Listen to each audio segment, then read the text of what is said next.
All right, ladies and gentlemen, here we go. It's another Monday evening from the sports capital of the South here in Cebu. This is once again Bleacher Talk goes live with Coach Oliver Almadro and Dina Wong. Mayang gabi kanatong tanan and good evening to one and all. My name is Rico Navarro and tonight we have another feature for you. This is a special episode for you as for the first time we actually talk about volleyball. And tonight I am very pleased to have our guests with us. Special friends here, one both from Manila, but one is also from Cebu. So without further ado, let's meet our guests tonight. First of all, he is a multi-titled coach, recently winning for the Ateneo de Manila Lady Eagles in the UAAP. That was a very, shall we say, memorable championship as he started handling the ladies volleyball team after handling the men's volleyball team. But tonight, I will try to bring out of him stories from even beyond, from even before Ateneo de Manila, because I found out there are a lot of things about Coach Oliver that many people don't know about. Without further ado, let's bring in Coach O. Coach Oliver Almadro, maayong gabi. Good evening, Coach O. Nice to see you. Hi, good evening. Maayong gabi sa inyong tanan. Good evening, Sir Rico. Nice to be here. Thank you for inviting. Thank you also. Coach O, ito, my standard question or fill in the blanks. Volleyball in this pandemic is blank. Volleyball in the pandemic is courage at the present and faith in the future. Aba, medyo mahirap yan. Paki-explain mamaya. I'll ask you Yes, sir. later on. Okay. So that is kind of deep. So I don't know what Dina will have to answer to that. No? Anyway, now I'd like to bring our second guest. This is like a father and daughter tandem. No, this is like a coach and player tandem. We purposely did that because we will be positioning questions to be coming from the coach or to the coach and also to the volleyball player of the coach. Now, so again, without further ado, she's one of our favorites here in Cebu, finishing at the University of San Jose Recoletos, and now went to the Ateneo de Manila Lady Eagles and now plays for Choco Mucho. Let's bring in Cebu's very own Dina Wong. Hello po, good evening, mayang gabi sa Tanandara. Okay. Hello, Dina. Of course, this is not only Cebu. We have audience from all over. So, magsagol tag Bisaya, Tagalog, English. If you want to say something bad, bad about Coach O, magbisaya ka. Okay? Sir, galing din akong Tacloban, so may waray, hindi ako na waray. Mas matindi pa galing ang waray. So, of course, Dina, the same question I asked Coach O. Volleyball in this pandemic is blank. Challenging. Wow, very good. Nice. Challenging. Sige, we'll tackle that, and later on we'll ask you why you think volleyball in this pandemic is challenging. So before we go on, again, I'd like to welcome everybody once again to this episode of Bleacher Talk Goes Live. If you check out the numbers up there right now, we have very many people who are viewing already. I have 57 comments already, but sandali lang, ha? I will, again, my problem is always how do I bring in the comments? How do I bring in the questions later on? But sige, we'll do our best to bring in your questions and comments as we go along with the talk show that we have. But first of all, let's get to know Coach O and Dina. They all went to Ateneo de Manila in their different paths, the different ways. And I actually discovered one thing about Coach O, which I found out not too many people are aware of right now. And this is what we'll do. Kwentuhan po tayo, Coach O. Tell us your story. No? So my first question for you, Coach O, is here. People know you for being with Ateneo de Manila. Men's, women's, for a while yung NU men's. But yeah, for you, Coach O, nabanggit mo yung Tacloban pala, no? Where did it all start? So where did you start? Saan galing si Coach O in volleyball? Well, first, kagaya rin ng iba, I'm an aspiring varsity athlete nung nasa Colegio de San Juan de Letran ako. Yes. Sir. But as I'm always trying to tell my players, I am not the superstar type like them. Mm-hmm. I'm taga-abot na ng towel, taga-abot ng tubig sa mga superstars kong mga teammates. And during that time, competitive yung Letran, and my coach there is Coach Nes Pamilar and Coach Ramil De Jesus. Ayun. And lagi ako nasa team B. I'm reserve. Sometimes nakakasali, sometimes hindi. But I'm trying to push myself. And then until I was given a break by Coach Ramil to be his assistant sa Lasal. So I was with him. So coaching, assistant coach of Lasal. And that's where I found out my calling. Oh, dito pala yung punta ko sa coaching, which is teaching also, because my bloodline is all of my relatives are most are teachers. So akala ko hindi ako magti-teach, so punta ako sa pag-teach. And then on LaSalle, Ateneo, knocked in, kumatok yung Ateneo kung pwede ako lumipat sa kanila. And then during that time kasi Mr. Ricky Palu was a good friend of ours na kahit yung LaSalle Ateneo, wala pang rivalry sa volleyball ng LaSalle Ateneo eh. So parang friends pa yung teams noon, yung LaSalle Ateneo, friends yon during that time. Minsan magkasama sa training, magkasama lumalabas. And then until nagkaroon ng break, napapunta ako sa Ateneo women's, men. I was assistant coach of both men and women volleyball. And then under Coach Ronald Dulay. And then after a year, I was elevated as head coach of the men's team. So then after 3 years, medyo kumatok yung National University because bagong management. I tried my luck in National University. But after 3 years again, Ateneo said, kung gusto kong bumalik. So I tried to come. I went back to Ateneo to coach again the men's team. Doon nag-start yung 5 finals appearance. And then sa PVL namin, all champions. And then, ito nga, nagkaroon ng chance na ma-invite ulit ng Ateneo Athletics Office to naging vacant yung position kasi ng women's to try my luck sa women's volleyball. And then now, the rest is history na nandito na ako sa women's volleyball. So it was a roller coaster ride for me in my UAP coaching career, in my 23 years of coaching in UAAP, starting as assistant coach. So I'm really happy for this calling. So thank you, Coach. I'll ask you more about, alam ko, you also coach very small teams na di kilala. But we'll talk about that later on. Before that, we'll go to Dina. Your turn again. As a player, of course, si Dina, where did it all start for you? When did you fall in love with volleyball? Of course, I assume that's in Cebu, as a player. It started nung grade school po ako, grade 6. Yes. So, volleyball wasn't really my sport. Actually, it was basketball talaga at first. But knowing kasi Cebu, wala kasing girls basketball. Ayan. So, biglang unexpected lang po kasi talaga siya because, alam mo yung intramurals, yeah? Yes. In-invite ako nun by my friend nun. So, I said, sige, give it a try kasi it's still a sport. Basically, I love sports naman talaga. Pero basketball talaga was my favorite.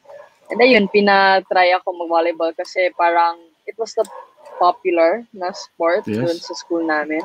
Ayan, and then bigla lang ako pinaglaro and that's where it started. So, pinapasok ako ng coach ng varsity team, which I didn't understand at first what a varsity team was. Okay. So, nag-go with the flow lang ako. So, doon po nagsimula lahat. So, sobrang unexpected po siya. So, an unexpected start in volleyball, no? For Dina. Then, in the case of Coach O, hindi naman expected. Parang, you're saying, Coach O, parang, as a player, you loved volleyball, but are you saying volleyball did not love you as a player? Ganun ba yun, Coach O? Well, I really strived hard. Para mapansin.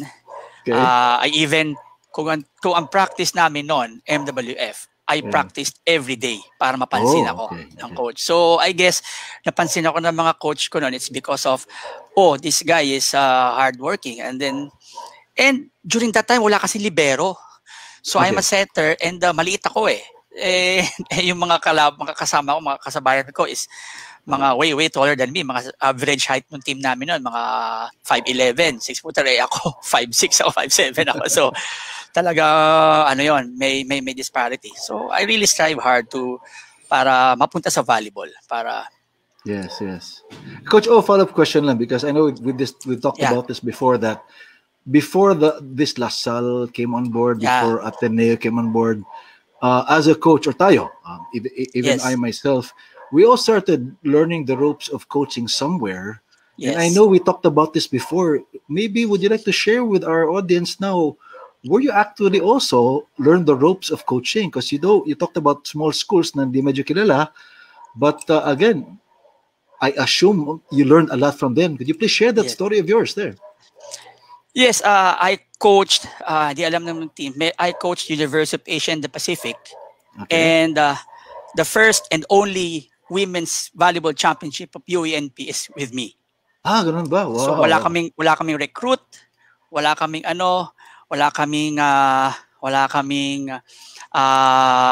scholarship for athletes. Yes. And yun naman UANP.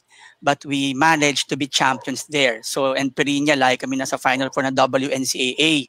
Wow. Then I learned many things there kasi find a way, make a way doon eh. Kung ano yung Correct. lineup po, and kung ano yung meron sa facilities mo, yun lang. And I'm really happy kasi yung mga players ko doon, of course, lagi nila sinasabi, kasi you're in a class A, class B society, so hindi kayo mag-strive hard. No, inalist ko yon. So kahit nasa anong level ng buhay mo, if you really work hard, mararamdaman mo to. Yung nag-persevere din yung mga players to be champions. And then I coached a team of St. Jude College. Dati merong KUSA. Their first ever women's volleyball championship and beach volleyball Nesty title is with me also. Yung St. Jude College. Wow, very interesting. Again, Dina, did you know about that? That Coach O actually coached UANP and St. Jude. Are you aware of that, Dina? No, hindi niya po sinabi. well, hindi niya nakwento sa amin. Sa haba ng mga meeting after training, hindi niya nabanggit. Ayun. Kulang pa sa kwentuhan, no? Dina, I'll go back to you now because I know you yourself also had very humble beginnings, okay, in volleyball dito sa Cebu.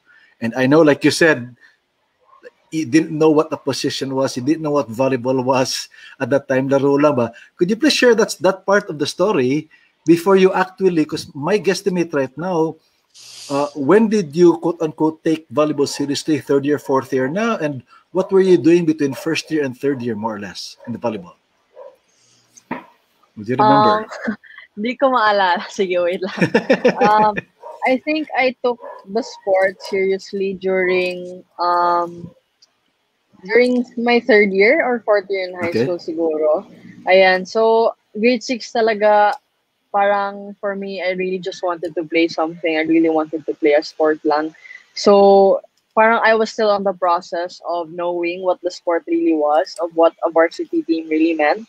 Ayan, so really I had no idea talaga.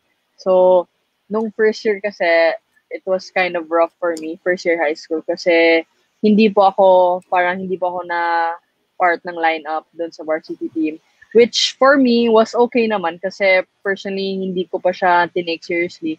But then yun nga, my dad explained to me a lot about what it really was, and ayun, parang na-disappointed siya.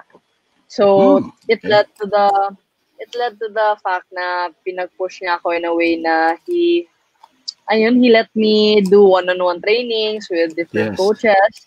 Ayan, so doon ako nahirapan ng sobra. Ayan, and then parang on the process of second year to third year, doon lang ko nalaman kung gaano pala siya ka maganda, kung gaano siya ka important. Ayan, so nagkaroon ako doon ng passion sa sport on this coming second year to third year. And doon na sa fourth year, nag-start po lahat. Ayan, so that's where I took it seriously then. Because look, I'd like to share with Coach O and our audience here that I've also watched Dina grow up here. Disclaimer, I have to say I know the father of Dina, and I know when Dean Wong is also angry. Alam ko yun. I've seen him angry also. Not sa sports related, pero alam mo yung pag nag-uusap tayo, no? And I've seen you grow, Dean, and I'm very proud to watch you grow. And ito, Coach O, ang tanong ko dito kasi, Coach O, is that many people think that I'll go to partly recruitment, partly how do you know pag hinog na ang player for college? Okay, because I know for a fact that some people are so good, grade 6 pa lang palaro, nire-recruit na sila for grade 7 or first year to go to Manila. Yeah. In Dina's case, she was, in Dina's case, grade 6 wala pa nga yan eh. Grade 7 wala pa nga yan eh. So I see the difference now. What are your thoughts about that? When do you recruit? When do you know that she or he is good for college? Mga ganun type. Well, Before kasi, I'm honest that in all of the school that I've been, number one trabaho ko is to recruit. I mean, yun ang number one eh. In a school, in a program, sports program, to excel, you really need to have a good recruitment program. Yeah. So that's number one. But unfortunately, before, hindi lahat nagkakaroon ng opportunity to recruit players from the provinces. It's because of other schools wala pang means to recruit, or other schools naman medyo strict in acquiring athletes. So ako, kami kasi sa coach talagang hindi pa pwede ako in the schools na coachan ko, de La Salle, de Ateneo, they're strict sa recruitment, lalo na ngayon sa Ateneo. So we don't recruit right away. We see them far, malayo pa lang.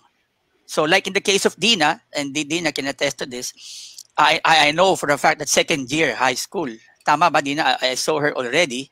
And ang coach kasi, third year, ang coach kasi may certain hinahanap, depende sa personality ng team na gusto mo, or sa character ng team that you want to form. But during that time, I was the coach of the men's team. I am not the coach of the women's team. Yes. But nilalagay ko yung sarili ko na kung nasa women's team ako, kukuhanin ko tong player na to. Okay. Like that. Yes. It's because, first, during that time, nagsiset na siya, and nakikita ko sa kanya, kung hinog na siya, sabi ko kay Dina, itong setter na to, may height. Pangalawa, sabi ko, seryoso maglaro. I mean, nag-iisip na siya. Nag-iisip na siya. Meron siyang parang gusto mangyari in a game. Yes. So, sabihin, nag-iisip na. Yun ang tingin ko. Pag nag-iisip na yung player at meron ng pwede na to for college. Hindi na siya yung tipong, ano po gagawin ko, coach? Ano po gagawin ko? Yung parang tipong, she moves freely, fluid na yung movement. She's leading a team. Kumbaga parang pag nakita mo siya naglaro, nagli-lead na siya, nakikipag-usap siya, nagko-communicate siya sa teammates niya, may leadership skills.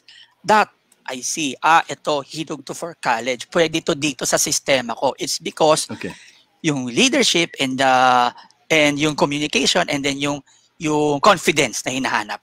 Aside from the fact yung may height, and then yung skills kasi, pwedeng make or break yan. Pwedeng, wala pa. Pero nakikita mo naman yung character meron. Well, doon ako mapupursue. Okay.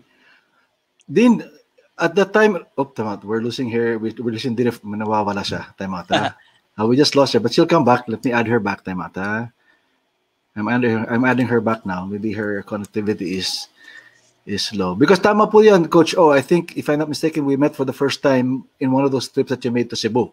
Yes, sir. Sa lahat ng mga regionals dito, DepEd regionals, kung Sigira Abayan, Milo Little Olympics also. Opo. But yes, you're looking there for men. But yun nga, because could you please describe to us now what takes place when, again, is there a big difference? Sir, Din is here now. I'll go back to Dina. Din, can you hear us now? Okay lang? Yes, I'll sir. go. Okay, anyway. Din, would you remember this time? Because I know, I've watched you play. I know that you develop dramatically between third year and fourth year. At what point did you take it seriously to the point na, I think I can play college in Manila? Or did you even think about that? I think I can play college in Manila. At what point did you think to yourself or say to yourself that I can play in Manila?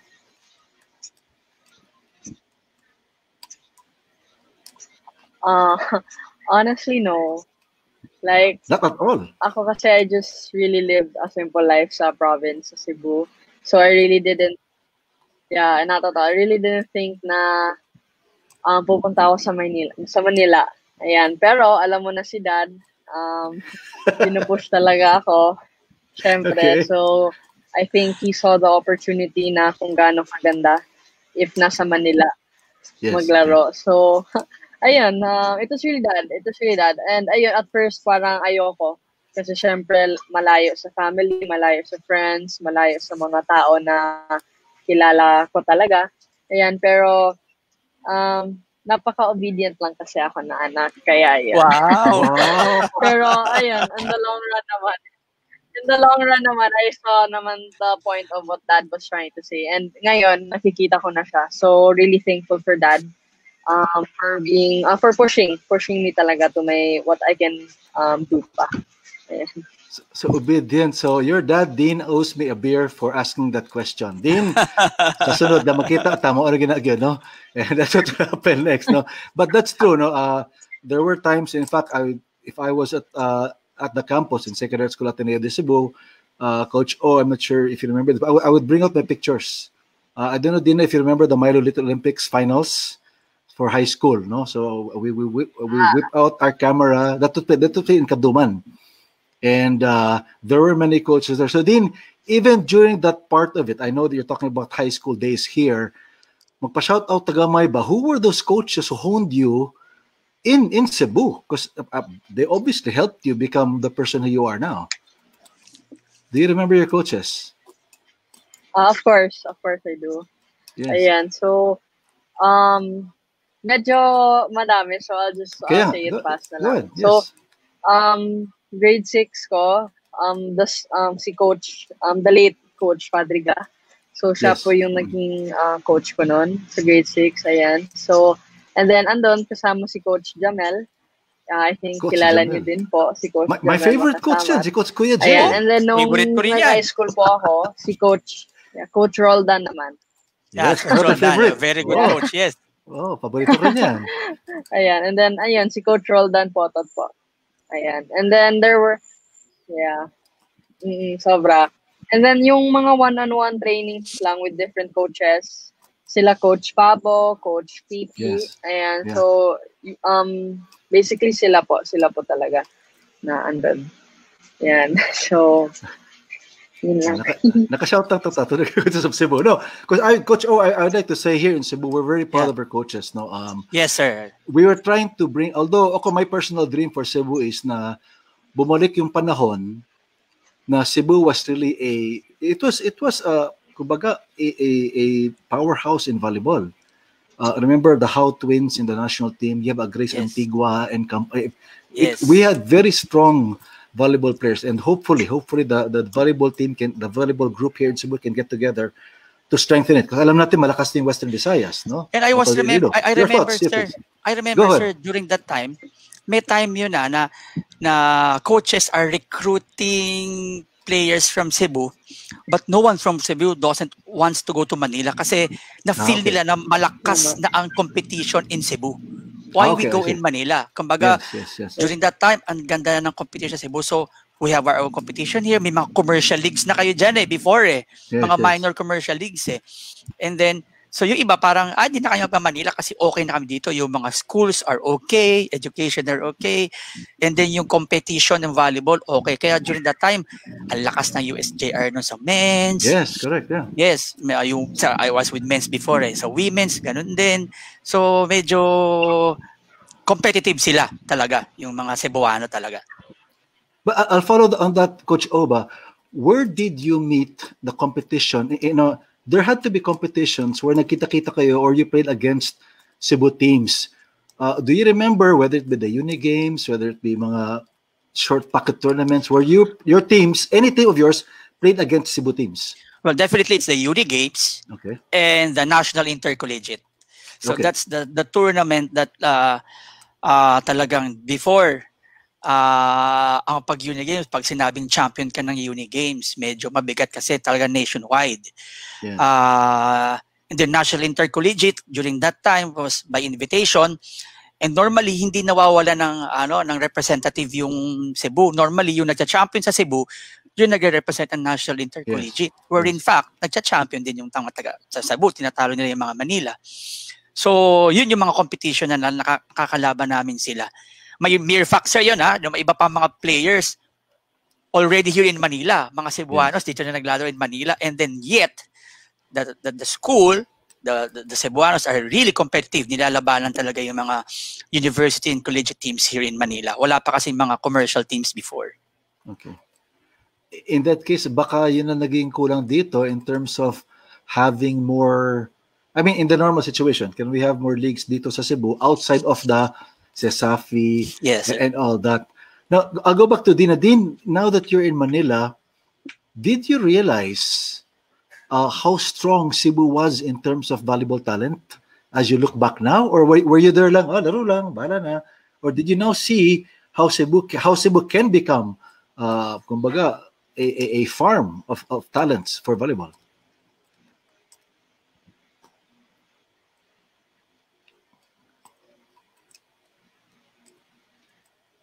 So, did you get that? Did you see that the talent Sorry, pool? sir, ano po yung question? No, did you realize that yun nga, the talents from Cebu there's so much talent here, and that when you went there, how did you level up against the talents from Manila? So your first year, second year mo in Ateneo, could you compare the talent that you were there with you with those from Cebu?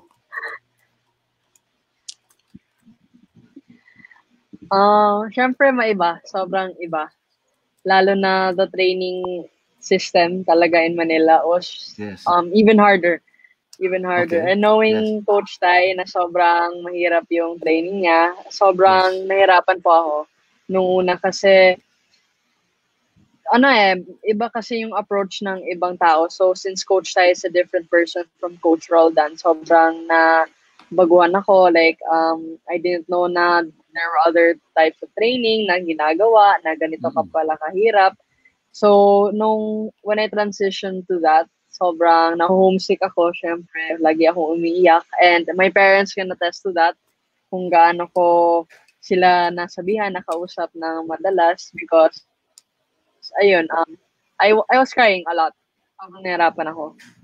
So, to be able to compete with sila Ate Lai, Ate Gia, it was really different. So, po ako, parang I was trying to, paano ba? Ano bang tawag yan? I was trying to gel. Like, parang, in the process pa of, in the system of the training. So, yeah. No, but I'll follow that question up, that answer up, Dina, no? When it comes to playing, like ako, if I were in such a situation, I'm playing with an idol like Eliza Valdez. What were your thoughts? What were you feeling then? Did you feel starstruck there, or like a fan more than a teammate when you're playing with the likes of Gia Morado, then Lazaro, Eliza Valdez, and all of them? What was your feeling at 17 years old? Or 17 or 16? What was starstruck for you? 16, yeah. What was your feeling then? Just going to your first practice with them. Ayun.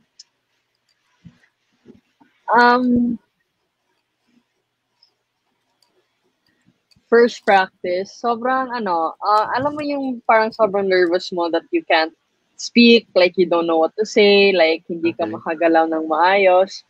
Ayan, so I really didn't know much about, yun nga, the team na may UA pala na may ganito kasi kaka-learn ko lang ng mga ganong bagay nung fourth year ako. Pero syempre, Ate Lai is no naman, ayan, so to be able to be playing with her, to be able to be on the same team, sobrang nakaka-starstruck na yun. Like, parang nag-butterflies on your stomach. Ayan, so sobrang mahihayin ako na person. And yeah, I was really shy to talk. And then, alam nila Ate Gia yun, gaano kahiya na tao. So, sobrang nervous lang. Nerve-wracking. Wow. So, mahihain ka. So, definitely not like your dad. Okay? So, I know that your dad hindi mahihain yung dad mo din. Okay? Coach O, yeah. No, not like my dad. Dad is very... Coach O, I have to ask that question. When you hear something like that from an incoming freshman from the province, ikaw, Coach O, alam ko tatay ka din eh. Yes, sir. Okay, how do you deal with that? I mean, you're talking about somebody 16, 17, ngayon, mga 18 na sila kung dahil may grade 12 na. But as a coach, are you a father to them or are you a coach to them? And how do you, paano binabalanse? Alam mo, galing probinsya. Yes. Most likely, di mo alam na umiiyak sa dorm. Most likely. Yes. How do you, paano finifeel yan? Mga ganyan. Sir, first, randomly, I check the dorm. Okay. Then second, Well, during that time, hindi ko player si Dina noon. Pero Yes, Dina can attest to that. Uh, lagi ko yan, Dina, kumusta ka na? Kasi I am the one responsible in recruiting her. I'm the one Okay, responsible yeah. bringing her to the women's team. Yes. Kahit hindi ako coach ng women's team noon. Kasi during that time, I'm helping also the recruitment of the women's team during that time. And meron pa ako alam ko, may isa pa ako isang player from Cebu na na-recruit ko for Ateneo. Hindi lang natuloy and she went back to Cebu. Magaling Yes, din yon. I remember that. Yeah. I see to it that dahil si Dina, kumusta ka na? I just talk to your dad. Mga ganon. No, hindi ko pa siya player.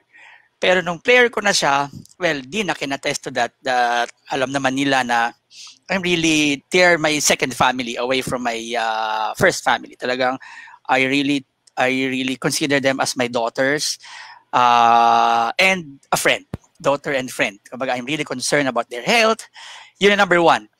And of course, yung mga personal life, sometimes, I try not to meddle, but I try to guide them. Okay. And of course, the academics, number one yan. So academics, personal life, and of course, yung social life nila. Kailangan, I really have to, what you call that, hindi naman interfere but you have to know what's happening with them. May kasabihan nga yan CCTV ni Coach O nationwide. So, so parang yan ever since I coached the men's team, para alam nila, CCTV, Coach O, CCTV nationwide yan. Anyway, so I really try to be second father to them. And ako yung naka-front sa parents. Okay. So, di ba? Kaming mga coaches, this is the real hard part for the coaches we recruit, we are the one frontline. Kami yung frontliners. Okay. Ng mga players. Kami yung kumakausap, kami yung nag-assure sa mga parents na they're in a safe place, they will be taken care of, we will see to it that they will graduate, yung mga ganon. So we really have to take part in their life as a father. So minsan pa nga, mas madami patagal pa kami kasama nila kaysa sa family nila di ba? Kasi lalo na yung mga taga-provinces. So kailangan masanay kami with that job of being a father to them also. Okay, I'll go back to Dina now. Dean, at that point, in college, between my guess now, between second, third, and fourth year, at what point would you consider yourself naka-adjust ka na sa Manila? You're not too homesick anymore, and how did you overcome that? How did you overcome? At what point did you say, I'm okay now in Manila, kahit I'm away from the province? I think it was third year college. Okay. Third year college na ako. Ayan, so I think it was also a big part na yung pinaglaro na ako ng first six. Kaya nakapag-adjust na din ako.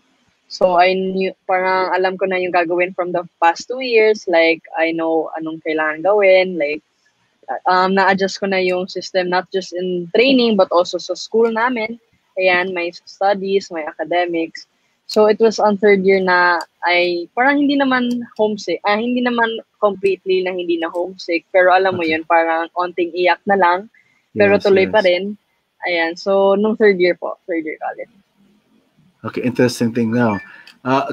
Coach O, I'll go back to you now with regard to, because I know for a while, we know that you were identified with the men's team. Yes, sir. Okay, even going back to NU and now to Ateneo de Manila, now you're handling the women's team. Pag ganyan ba, what adjustment do you have to make? Because the first question is, did you hesitate to accept going to the women's, or did you say, okay lang ako? Or did you feel attached? Kasi minsan kasi pag may championship team ka sa isang team, let's say men's in your case, you can't help but be attached. Was it hard to let go, or paano yan? Well, honestly, sir, I was offered not once to coach the women's team. I was offered way before pa. Okay. So, if I want to, kasi during that time, alam ko nung pag-alis ni Coach Roger, before Coach Tai pa, wala pa silang coach noon. Coach Tai is really a consultant during that time. Consultant siya. And then, they're asking me to coach the women's team, to transfer to the women's team. Pero during that time, may ano pa eh. May Eliza pa nun. Okay. Tama ba? Di na may Eliza pa nun, ano? Ando pa si Ate Laimo, no? Nung when coach, tama, when coach tayo, nag-ano. So they asked me, baka gusto mo. Yes po, yes po. So, parang sabi, attach ako sa men's kasi parang nasanay pa ako sa men's team noon. And parang I feel uncomfortable. Parang kasi syempre, di ba, alam naman natin, mataas na yung level yung popularity ng women's team. Yes. And I feel pa na, hindi pa ako ready for that during that time. So dito ako sa men's, I'm comfortable with the men's team. I'm comfortable shouting. mas matinding galit sa men's. And then I was over dyan. And then Coach Tai came, na napakiusapan yata siya na not just to be consultant, but to train na, to be the coach na. Yeah. And then yun nga. And then after that, I was offered again. And then, but this time, I consulted many people about this. Hesitant, but it's a challenge. It's a pressure, but pressure is a privilege. And I really, parang feeling ko, it's a calling for me to go to the women's team during that time. Kasi during that year, they have the talent eh. Kailangan ng guidance eh. So, really prayed hard for that. Kung talagang bagay, pwede ako sa women's team. And siguro, with the guidance din ng mga fathers natin in Ateneo, si Father Jet, si Father Nemi, si Sir Benjo, Sir M, yung mga yan eh. Nag-push, Coach Sherwin, nag-push na, kaya mo yan. So, yan, I went to the women's team. Pero of course, sir, there you will feel uncomfortable. Pero sabi ko nga, being uncomfortable is normal eh. Yeah. I would just not make that as my weakness. Kumbaga uncomfortable. Okay. Kasi superstars, kasi during that time, sila yung pinag-uusapan eh. Kumbaga parang champion yung men's team nun, pero talagang sabay kami champion, men and women, pero women's team talaga, nandun talaga eh. So, pag minsan nga, pupunta ako doon, makikipag-usap sa kanila, na-starstruck, para pa rin ako na-starstruck sa kanila kahit coach na ako. It's because they are there eh. So, you really have to handle that and manage that, that feeling of uncomfortable, pagiging uncomfortable. Which I have to continue asking you, Coach O, no? Because I know we've talked about this before. Let's talk about now, di ba pinag-uusapan discrimination? Yeah. Pag basketball, bakit lalaki lang? Ang babae, second class citizen. Tapos nanalo silang Southeast Asian Games gold, ang babae. Yeah. Sa volleyball naman, bakit palagi ang nasa prime time yung babae lang, di ba? Ang mga lalaki nasa, I think, umaga pa ang schedule ng UAP men's, di ba? Yes, kami 8 a.m. 8 a.m. Sino bang nanonood ng 8 a.m. na sa ABS-CBN, di ba? And we talked about this, but why are they? Then, the silver of the Southeast Asian Games 2019 felt like gold. Okay? Yes.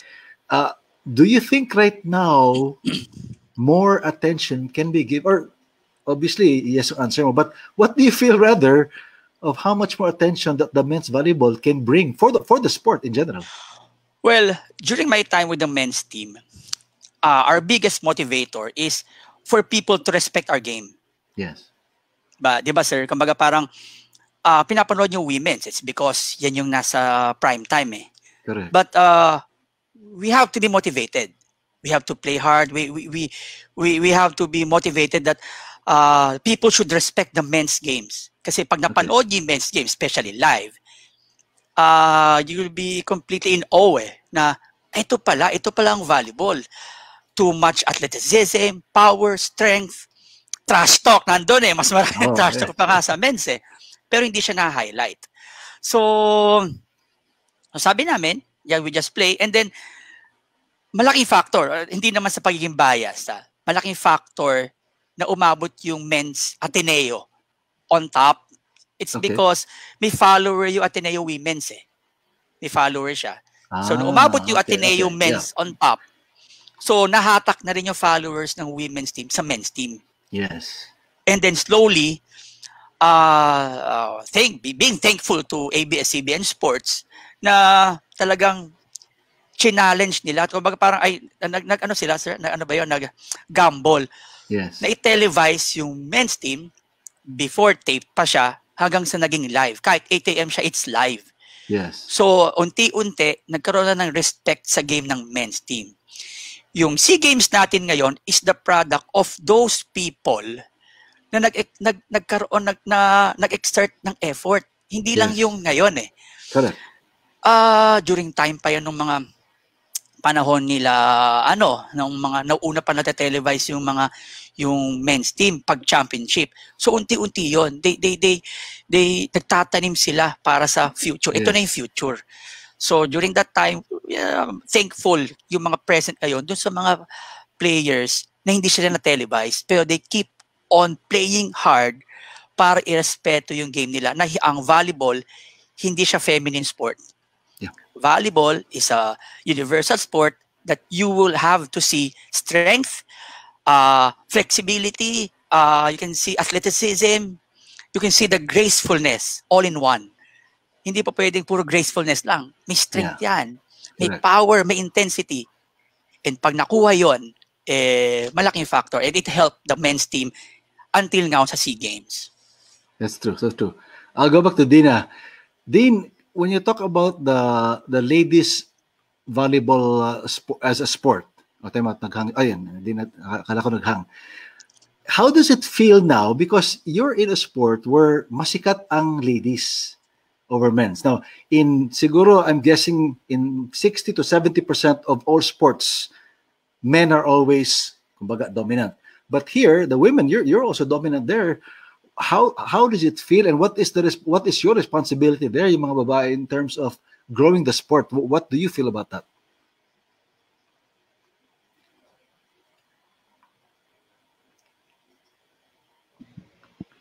Ako po ba, sir? Yes, sir. Oh, ikaw din. Oh.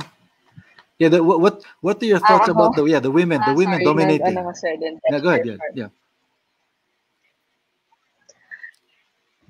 Actually, for me, we don't see it that way kasi we respect the men's team. Sobra. Like, yun nga, we talk about it minsan na yung men's team hindi binibigay kung anong binibigay sa amin na parang support.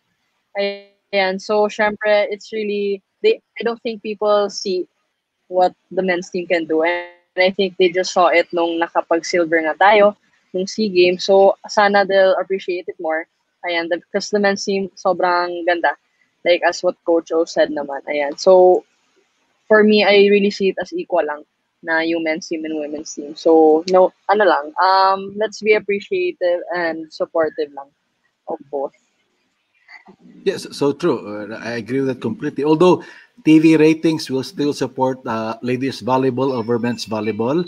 But to me, in a way, parang okay din sa akin para, kumbaga, bumawi ng konti ang women over the men's side. Dina, I'd like to continue. I'd like to continue on your story there in Ateneo de Manila, because I know that I'm sharing this because I'd like the others to also listen to your story about what you've done for Ateneo de Manila. Like, I remember very well. Do you remember very well when you had to switch positions from a setter to a libero? Okay, was it second or third? I'm not sure if it's your second or third season. Thereabouts now. In a situation like that, how did it come about? How did it come about that you said maglibero ka Dina, or did you volunteer? How did you end up becoming libero? Because you played very well as a libero for Ateneo at the time. Honestly, unexpected din siya. So, we were just doing one training drill one time with Coach Tai, ayan. And he suddenly moved me to the position of the libero. Actually, it was called Queen of the Court when you're just three people playing against each other. So, pinag-transfer niya ako dun sa kabilang side. Ayan. And then, at first, I thought it was nothing lang. Kasi, laro-laro lang siya. And then, parang biglaan lang niya sinabi na, hindi directly na libero ka na. Ayan, parang it was sort of saying na join the training sa libero, like pinasama niya lang. Like Coach Tai doesn't really talk that much. So, yes, that's true. So, mas action siya. So pinagsama niya ako dun sa training sa libero, and then dun ko na-realize pala. Ayan. So, unexpected din po siya talaga. But when you knew that you would be a libero in an actual game, not just practice, and I think, to me, I don't remember you playing libero here in Cebu, and you're playing libero at the highest league, at your highest level right now. How was that? What was that like? The libero converted from being a setter.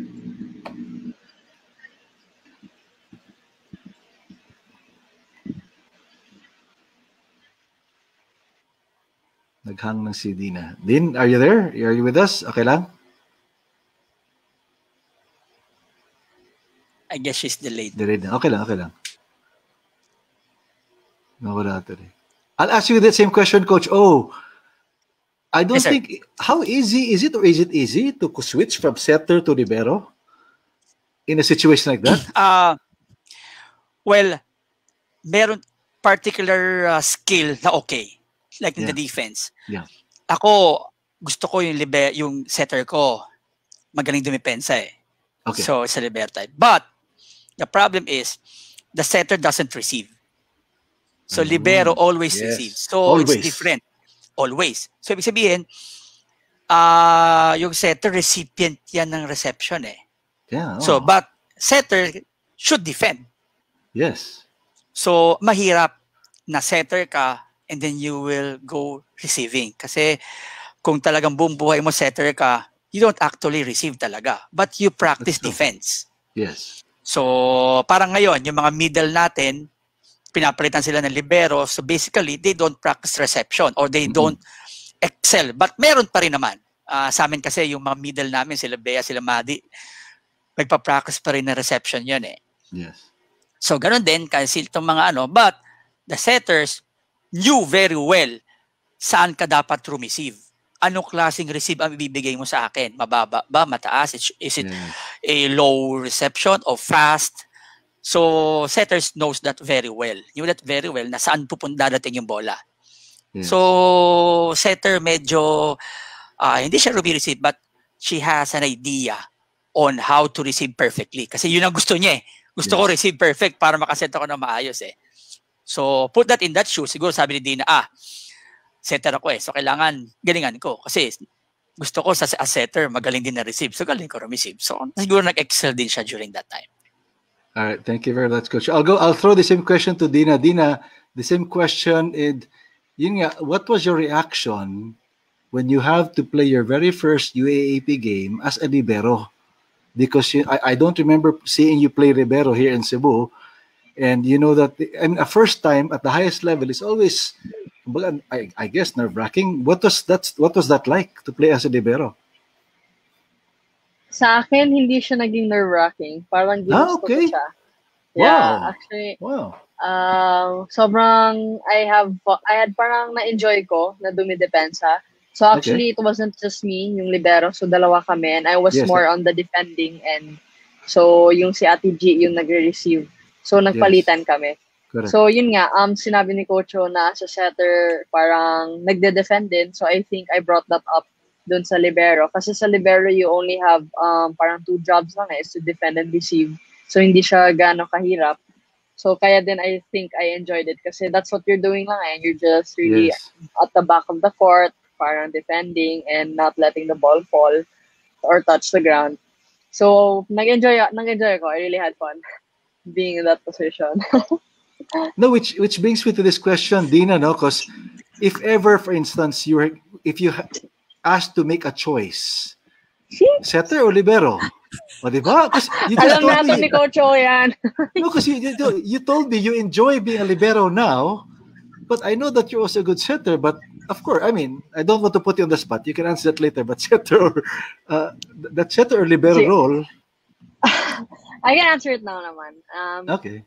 If I could choose naman, the easier role siguro would be libero. So I really want defending. Sa point na nung nag-setter ako, I think Coach O knows this, na kahit easy ball, parang kinukuha ko pa din. Alam ni Coach O yan. Pero I think I also nagustuhan ko na din maging setter kasi alam mo yun, I want to be able to lead the team like kung anong gagawin nila. So doon ako sa yung 4th year college ko with Coach O, doon ko nalaman kung gaano ka-importante yung being a setter is, and parang naano ko siya. Ano bang tawag nun? Like na-apply ko siya like parang sort of that, like nagustuhan ko talaga siya as a setter na. So kahit gaano kahirap, I think it's worth it naman siguro. Ayan. Worth it talaga siya. Ayan. Worth it. Hindi siguro, Okay. worth it talaga. No, but actually, Coach O, you yourself said before you were once a setter, naglibero ka rin. So, what is it like? Magandang situation. Sir, no player po kasi ako, I was really a setter. Pero, yun nga, hindi ako nabibigyan ng break. Pero kung may libero na during that time, most likely, I would gladly want to be a libero also. Kasi, yun nga, nakunote kasi pag libero, maliit eh. It's because, yun nga, mas mabilis, floor defense. Yes, yan nga si Dina, magaling na libero. Kaya, really a factor that during that time, yung run namin last nung nag-champion kami, malaking factor yung excellence ni Dina sa defending. Malaking factor po yun. And then, I remember, Dina, one time, meron tayong ginawa noon sa PVL na bigla siyang maglilibero. So, may play kami noon. Kumbaga, bigla siyang maglilibero. She was really happy during that time. Di na bumalik. Di na bumalik kasi na wrong position yung isa. Sa PVL ang nangyari. Yeah. Pero ano naman, yun nga, sabi ko kasi dahil nga setter, yung thinking ng setter kasi, wide eh. Setter's thinking is very wide. She knows every job. She should know every job. Every player should kumbaga parang I know how to defend, alam niya paano mag-spike kasi siya yung nag-feed eh. Siya yung parang sa basketball, you are the point guard eh. You're the court general eh. So you should know most likely everything. So very interesting now, especially in a game like volleyball wherein two positions can actually be carried out by one player. Of course, may exceptions sa basketball. Si LeBron, kaya niya lahat ng position. But again, those are exceptions to the rules. I would like to think future ngayon. Future, guys, time is flying. Talagang flying ngayon, but we're having fun. Let's think future. Dina, I know that Chocomucho is on hand right now. What are your plans for the future? Chocomucho, college, could you share with us your thoughts? Firstly, are you completely injury-free? Ayan. Dapat yun ang first question. How are you and your injury? Ayan. So I've been doing really well. Thanks to Ate Bets, thanks to the Moro, Lorenzo Clinic. So actually, quite disappointed lang because the time na naging okay na ako, dun pa nag-start yung pandemic. Kaya na-delayed yung paglalaro. And so really excited to be able to play again, lalo na parang same system nga. It's super comfortable yung team ng Chocomucho kasi I've been playing with sila Ate Mads, Ate Bey, Ate Kat, and then knowing Coach O system, familiar na from that 1 year, kahit 1 year, sobrang na namin na napasok na sa isip namin. Ayan. So really excited lang to be able to play again. So it's been a year na I've sat out na hindi naglalaro. So, I think excited to play lang siguro ulit. Yan. That's good to hear. But I must also add, because I know of many people who also injured themselves yung bandang November, December last year. The pandemic has in a way been parang blessing in disguise for recovery. So, they're using the whole time to recover so that by November, December this year, just in case you can do something, at least you can go back to work already. But Dina, I have to ask these questions also. I know Chocomucho is there, and I know Coach O is there as your coach, but I've always wanted to ask this. What kind of rivalry do you have with Creamline? May rivalry ba o friendly ba? Competitive ba? Or are you out to beat them? Competitive lang po siguro. I think it's because it's two Rebisco teams. Yes. And knowing that Creamline is a powerhouse, di ba? So, yun talaga yung team to beat. So, syempre, coming from Ateneo team, super underdog team, di ba? So, syempre, na namin na we have to, hindi lang naman creamline. It's every team naman in the PBL. Kailangan namin italo para makaabot din ng championship. And ayun, to be champions, diba? Like you up. So it's a healthy competition naman siya. And sisterly competition. Yeah.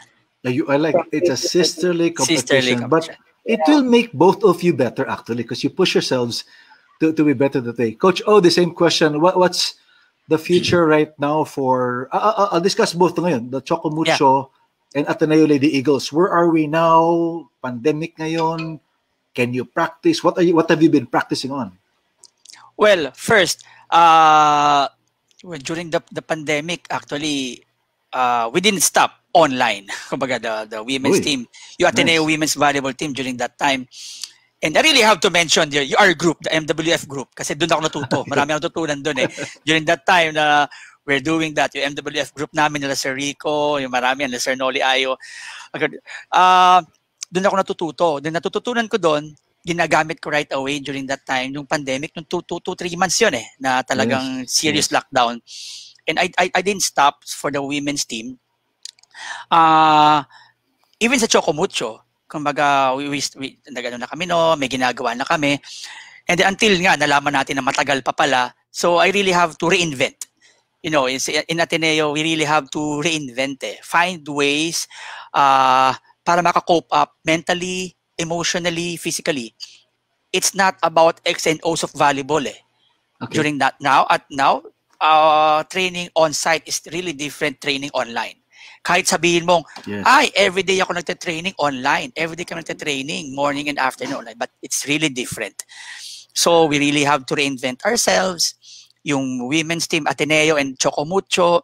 And yung Chocomucho has been training. Ngayon, may mix kami, synchronous and asynchronous, thanks to my coaching staff, si Mona, si JP, Coach Mig, si Chris, yan, yung mga yan. Tsaka si Coach Edget. Edget is also with us. And yung PT namin, imagine nag-ano rin kami, yung ano namin, condition namin okay.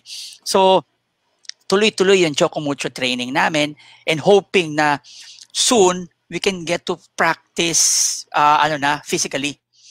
And of course, syempre, kailangan, most important pa rin kasi is yung health.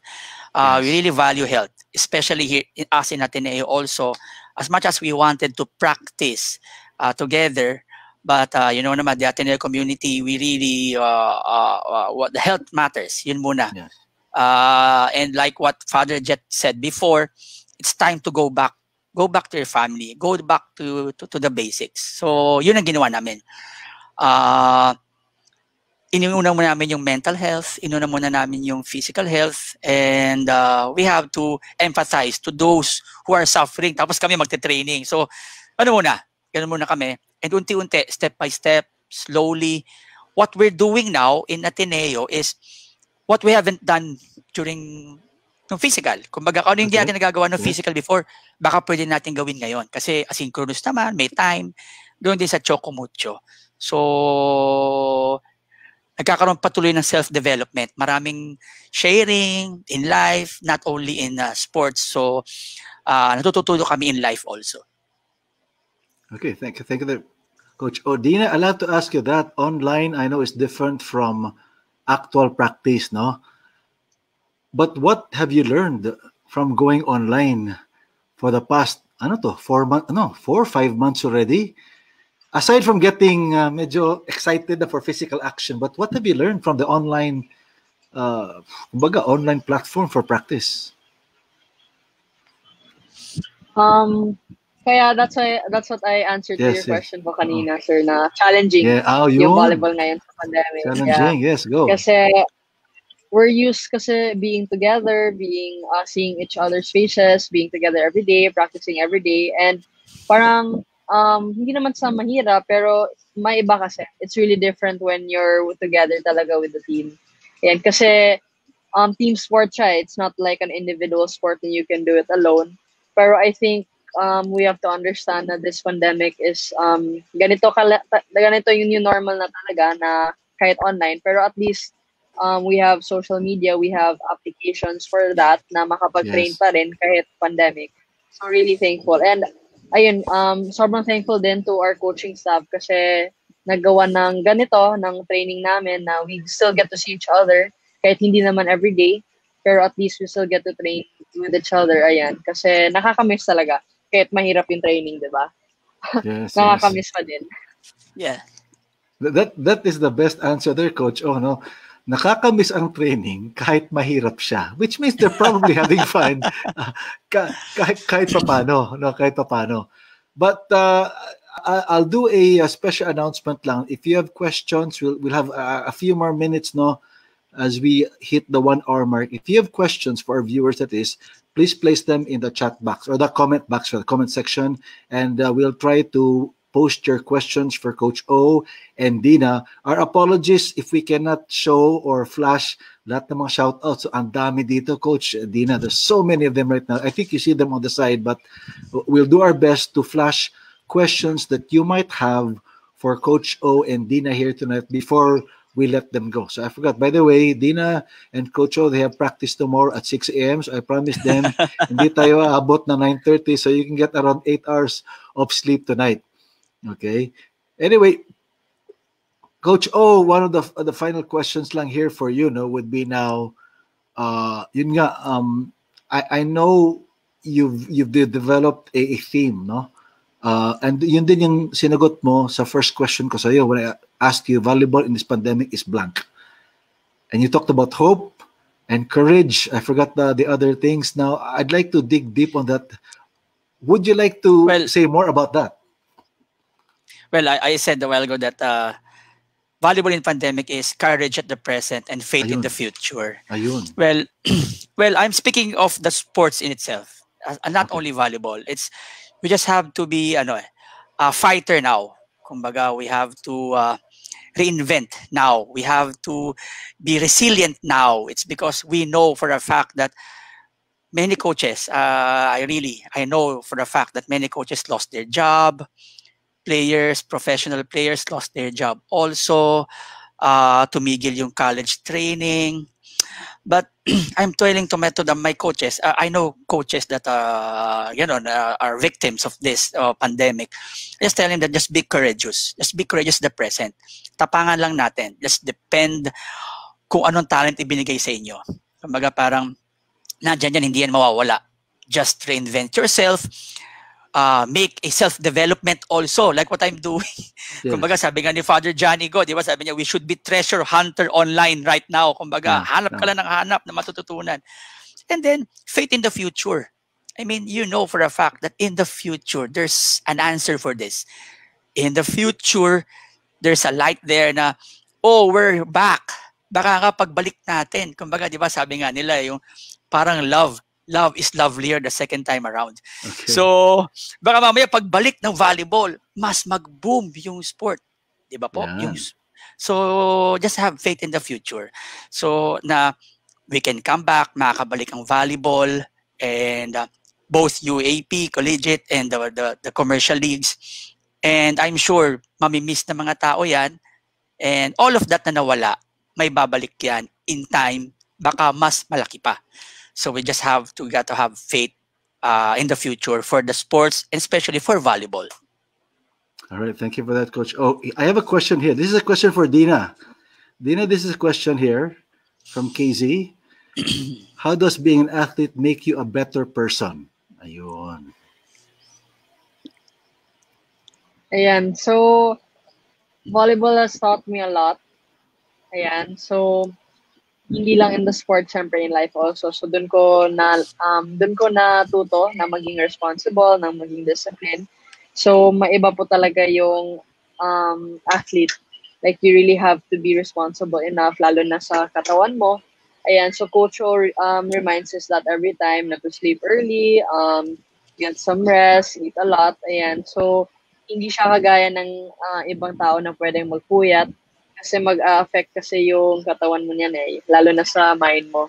So you really have to be in condition. Kasi katawan mo yung puhunan.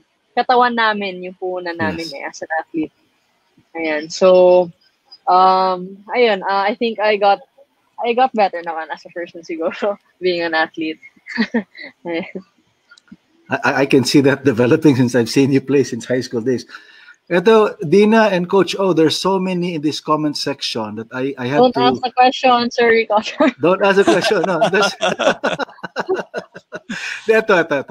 Si Coach O na lang sasagot. Coach O, ito na. Coach O, ano pang gusto mo makitang skills ni Dina? And I think I know this person also. Well, skills pa ni Dina. Yeah. Well, may pinapractice kami before na she can be an attacker also. Di ba, Dina? Uy! So, mga ganyang bagay. And gusto ko pa siya mag-improve sa blocking niya pa. So, yan ang kailangan pa namin. Kasi Dina is a good setter na, good defender. And pagka na-master niya pa yung art of blocking, timing, I guess she's a national team material. Wow, okay. Very good. National team material. Your thoughts about that, Dina? You heard it from your coach, things that you might want to improve on? Kaya ni Ate Mads yan, Coach, sa blocking. So, mag-relate ka na, nakatabi mo siya. Lagi kasi kami magkatabi. So, I think nung last season kasi medyo nahirapan ako sa timing. Kasi I was going through pain nga sa shin ko. So, hindi ako nakapag-timing ng maayos sa jump. Pero tingnan natin, malay natin, di ba, ngayon. So, yun nga. So, that's what I've been also wanting to really improve on. Kasi ilang blocks lang ako last year. Sobrang na-frustrate ako. Kaya nung game 3 ng finals, nung naka-block ako, alam mo na yan, Coach. Bakit ako sumigaw ng So, I know. So, that's why. So, yeah, really, blocking and ayun nga, more on attacking. Kasi pinapaglilitan ako ni Coach O pag hindi ako nag-attack na alam niya kaya ko. So, yun din. So, yeah, what Coach O said. But so true, Dina, I've seen you also actually get more credit for blocks actually. No? And I've seen that myself on TV and in the games that you've played. So it's there, but siguro, Coach O says so. Yun lang, no? So, Coach O, one of the final questions again, sorry, but this was texted to me pala, no? Yeah, no problem, sir. Sa basketball kasi, may tawag dyan na positionless basketball. Yes. Di ba? Yung sentro tumitira sa labas. Yes. Yung power forward, nasa stretch na ngayon. There is a school of thought, although I cannot prove it, I cannot say it, na ang volleyball din, nagde-develop din ng ganyan ba? Or are we going to see something like that wherein you're going to see now people, possibly multiple possessions? We talked about the setter being Andrea Rivero, the opposite outside. Could you please share with us initial thoughts like that? Pwede ba sa volleyball? Yes, sir. Yan. Yes, sir. Actually, it's done before. Before pa, matagal na, ang dream ng mga coaches is to have, ako, alam ng mga players ko yan, naging team ko, ang dream ko to have a 3-setter in one team. 3 setters that can attack. Wow. So, ibig sabihin, you will never have a position na nasa harap ang setter. All of them are, pwede 3 of them can set, all of them can attack. Yeah. And then there's a certain play, actually, Maddie and Bea can attest to that. Ponggay and Jules, they play various position na. Malilipat-lipat na. It's not because nag-invento, but you reinvent. You really have to know the situation where they are needed. So if that came, guys, for like Ponggay played libero, then she played outside hitter, and then she played middle. So that's 3 position already that she can do. Correct. So, ibig sabihin, in one play, pwede na siyang mag-play ng fast plays because she practiced being a middle. Ganon din si Maddie. Alam ni Maddie yan that I'm training her as opposite. I'm training her to attack back row also. And she's a very good in running spikes. Si Bea is a good defender. Meron ka times nga, UAP, I know, UAP ba yan o PVL? Dina, that Maddie played and Bea played an outside hitter. During that time, we mixed you up. Yes, you up. So, yeah, it's possible, sir, that positionless. But of course, meron pa rin siyang meron pa rin kailangan i-maximize. Mahirap mag-invento, but we can reinvent. it's about finding a way, making a way in what you have. Sometimes kasi kung ano meron ka, yun eh. So just mix and match. It can really help your team if all your players are versatile and all of your players are okay to the position there. Si Kat Tolentino is middle before, and then pagdating sa Pilipinas, naging outside hitter. And then during my time, I put her in the opposite side. So imagine if they know various positions, it really help your team. It can really help your team. That's true. No, I asked that question, Dina, because I think you're in a good position. Pag galing probinsya kasi, let's say in Cebu, I know of many players, they're the go-to persons when it comes to scoring. But because they're not as tall as when you go to Manila, 6 feet, 6'1", 5'11", dito, the only exemption to the rule would be something like Asisi Rondina, na ang taas tumalon and all that. But Dina, like that, you know many people in Cebu, they're your scorers. They're the go-to guys. Kumbaga, they're the point makers. But when they go to Manila, they're even shorter or not as athletic as the go-to persons there. What advice would you give them? No, yung mga yan. Situations like that, Dina? I think they shouldn't see it as a negative kasi we really start small naman. Yun nga, may saying or there's a quotation na great things come from small beginnings. So I think we just have to humble ourselves siguro and train hard. Really train hard kasi that's where it starts naman eh. We can't expect naman something big when we go to a place like Manila, to a place na andun yung mga magagaling na mga players. So you really have to strive for it lang. Use it as a motivation siguro to be better than your best, di ba, Coach O? Yeah. Ayan. So, be yun better lang. than your best always. Yeah. So, ganun naman po talaga eh. Hindi naman magaling agad. So, we really have to humble and start from scratch. Ayan. So, be open-minded lang to new things. Ayan.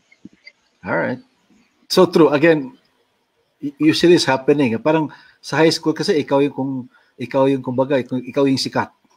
Then when you go to college, you're just one of 20 new people na nagta-try out for a spot especially on volleyball na napaka competitive, which leads me to this question. Coach O, eto. Ano pong skills ang hinahanap nyo for rookies? Yung rookies coming in. Interesting question. It's related to my question earlier regarding ikaw yung MVP dito sa probinsya.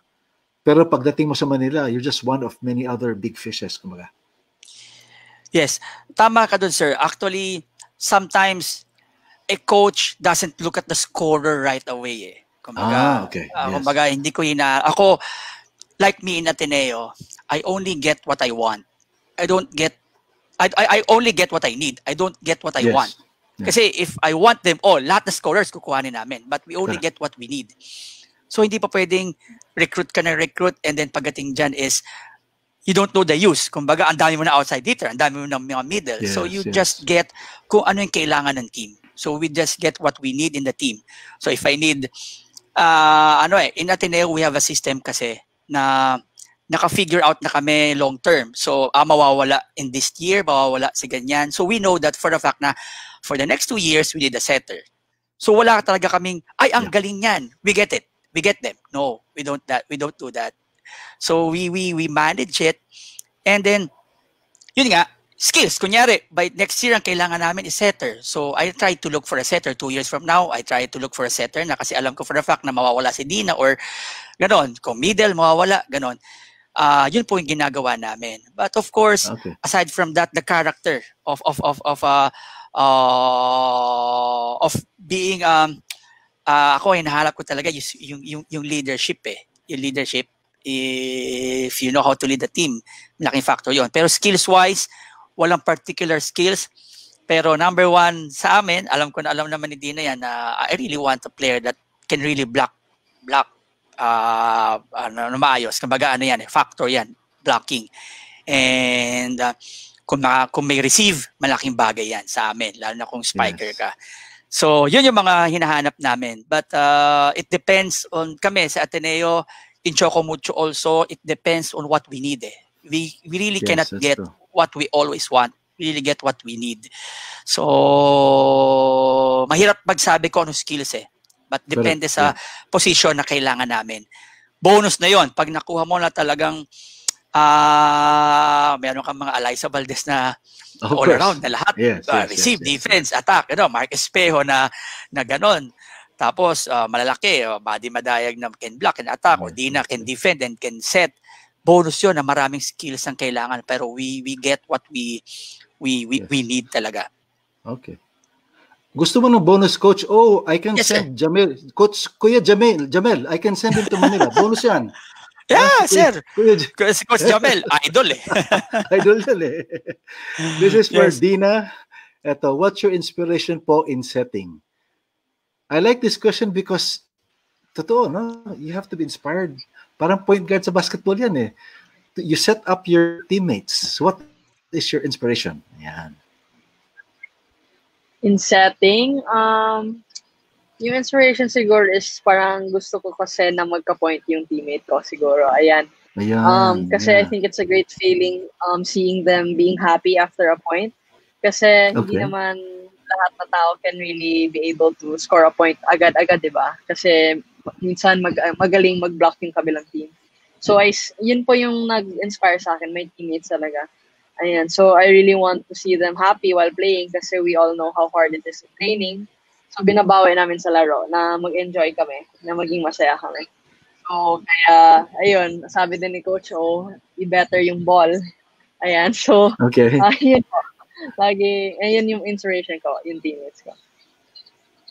Very much. Very interesting in the sense that here, ang tawag doon, the comment of the coaches rather, for the best players is when they can make their teammates even better. And as a setter, that's your role right there. No? So, guys, I know I promised you only 1 hour, but we're running fast already, and we'll have to go to and wrap up the show already. No? Because again, at this point, I'd like to apologize to all our viewers. I cannot, sa dami ng shoutouts, sa dami ng hellos, we cannot possibly post all of them. As we continue talking. So my apologies in advance, but of course we thank you for joining us here this evening here on Bleacher Talk Goes Live. By the way, Coach O and Deanna, this is one of our record viewerships here in the Bleacher Talk Goes Live, and I'm very happy, very thankful for that. But again, I know that you have 6 a.m. practice tomorrow. Baka sabihin ni Deanna, di siya gimising na maaga dahil dito siya. But Coach O lang, your final words please for this evening as I thank you. Thank you so much for joining us here. Oh, well, my final words is, alam naman natin na during this time of pandemic, it's a time of adversity. Us coaches, athletes, and us teams have adversities also. But you know naman for a fact that adversities and obstacles can just make you a better person, a better athlete. So the most important lesson here is to just respond to the challenges during your career. And if you respond properly and you respond in a positive and a faithful manner, good things will come. I always tell that to my players that resiliency can keep you in contention. Resiliency can keep you competing. It doesn't matter when you lose, when you win. What important is, you know for a fact that your mindset is going to excellence. And even if it's what the outcome is, if your mindset is excellence, you will be your feeling will be okay because you put everything. You put excellence in mind, in your heart, and in your spirit. So just react positively in a faithful manner all the time, and God and your teammates and your supporters will always be there for you. So for everybody, for the valuable people here na stop, na hinto, just keep on competing. Resiliency and adversity will just be there. Courage at the present and faith in the future. Thank you, Coach O, and I'm sure all shall pass and we'll get there soon. No, Deanna, there are even comments here regarding final message. Then, so final message for your fans here. A lot of people love you here. So your thoughts and final message before I send you to Boss sleep. Deanna. Boss Deanna, daming fans eh. Grabe. No. Ayan, so I think Coach O said everything naman. Pero ayun, super quick lang. I just really want to thank each and everyone. Ayan, for the support. Hindi lang po sa akin, for Coach O din, for the team, for Choco Mucho. Well, ayun, so we wouldn't be here if it weren't for you people. So I just really want to thank each and everyone for the support. Ayan, kasi ayun nga, hindi naman kami makarating dito if wala kayo. Ayan. So, ayun, sobrang thank you lang. Sobrang thank you. Gigugma ko kayo. Ayan. So, yun. Ano yun? I Alam mo love yun, you. Coach. Yeah. Di ba yun, Coach? I love you. I love you. Okay, at this point, once again, we'd like to thank again Coach O Deanna for Yes, joining sir. us tonight.